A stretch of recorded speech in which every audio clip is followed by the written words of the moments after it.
Assalamualaikum warahmatullahi wabarakatuh. Salam sejahtera untuk kita semua. Bapak Ibu, sedulur-sedulurku kabeh, virus corona varian Delta telah menyerang Kabupaten Kudus. Sampai 14 Juni 2021, varian yang konon berasal dari India ini sudah terdeteksi menjangkiti 62 saudara kita yang ada di Kudus. Jelas kita patut waspada. Sebab varian Delta inilah yang telah menimbulkan korban jiwa sangat besar di India. Kita tahu varian ini tingkat penularannya sangat cepat.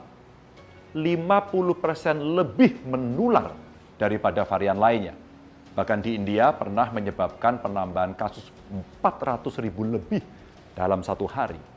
Rumah sakit lumpuh, krematorium kewalahan mengurus jenazah, orang-orang tergeletak meninggal di jalanan. Varian Delta ini bisa dideteksi dari beberapa gejala. Di antaranya gangguan pendengaran, gangguan lambung parah, sampai pembekuan darah.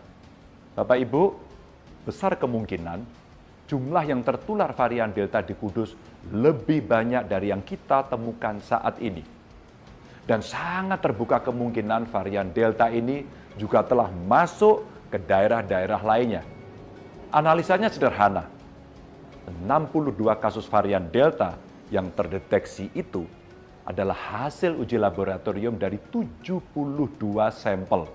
Artinya 86,11% sampel yang kita periksa positif terjangkit varian Delta. Mau dibilang dan dibantah bagaimanapun, penularan COVID-19 di Jawa Tengah sedang tinggi-tingginya dan dengan varian baru yang lebih berbahaya. Saat ini sudah ada 8 daerah di Jawa Tengah yang masuk zona merah. Kudus, Demak, Jeporo, Pati, Grobogan, Kabupaten Tegal, Brebes, dan Wonogiri. Pada 14 Juni 2021 kemarin, penambahan kasus COVID di Jawa Tengah mencapai 1.372 kasus satu hari. Dan total dalam satu minggu bertambah 3.331 orang. Tapi yang paling membuat saya grantes adalah jumlah warga yang meninggal mencapai 756 orang. Innalillahi wa inna ilaihi raji'un. Lalu bagaimana caranya untuk melawan virus varian Delta ini? Sebenarnya tidak sulit Bapak Ibu. Hanya perlu kesadaran panjenengan untuk selalu mematuhi protokol kesehatan. Sekali lagi, patuhi protokol kesehatan. Pakai terus maskermu. Jangan keluar rumah jika tidak penting. Jangan berkerumun. Kalau ada kerumunan, ingatkan mereka agar bubar. Dan sering-seringlah untuk mencuci tangan. Saya mohon kepada panjenengan tidak lengah. Karena virus varian Delta ini selalu mengintip ketika kita sedang lengah. Mungkin Bapak Ibu kemana-mana selalu memakai masker. Tapi kemudian membuka masker saat selfie, itulah celahnya. Sudah banyak contohnya. Kemarin, 13 guru di Sragen positif COVID hanya gara-gara tidak pakai masker saat selfie. Sikap menyepelekan itulah yang membuat kasus di Jawa Tengah terus-terusan naik. Saya meminta kepada seluruh warga Jawa Tengah mulai detik ini juga patuh dan taat pada protokol kesehatan. Kesadaran ini penting Bapak Ibu. Bukan hanya sadar untuk diri sendiri, tapi juga kesadaran untuk saling mengingatkan satu sama lain.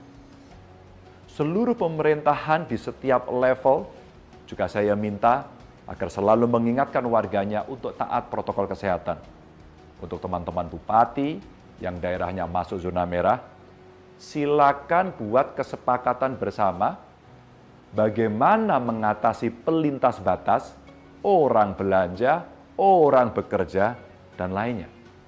Termasuk aturan tempat-tempat pariwisata dan kegiatan keramaian lainnya.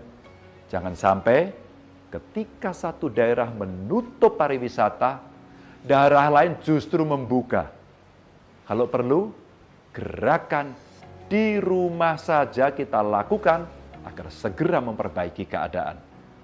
Selain itu, pelaksanaan vaksinasi agar terus saja dipercepat. Pemprov Jateng juga membuka vaksinasi yang diprioritaskan untuk lansia. Silakan panjenengan datang ke Gedung Gradika Bakti Praja di Komplek Gubernuran setiap hari kerja. Tidak perlu berebut, karena vaksinasi ini masih kita buka sampai akhir tahun ini. Syaratnya tidak rumit, cukup bawa KTP. Untuk vaksinasi di kabupaten kota juga akan kita percepat.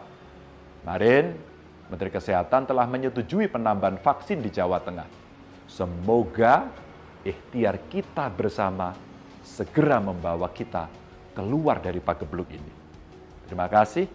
Wassalamualaikum warahmatullahi wabarakatuh.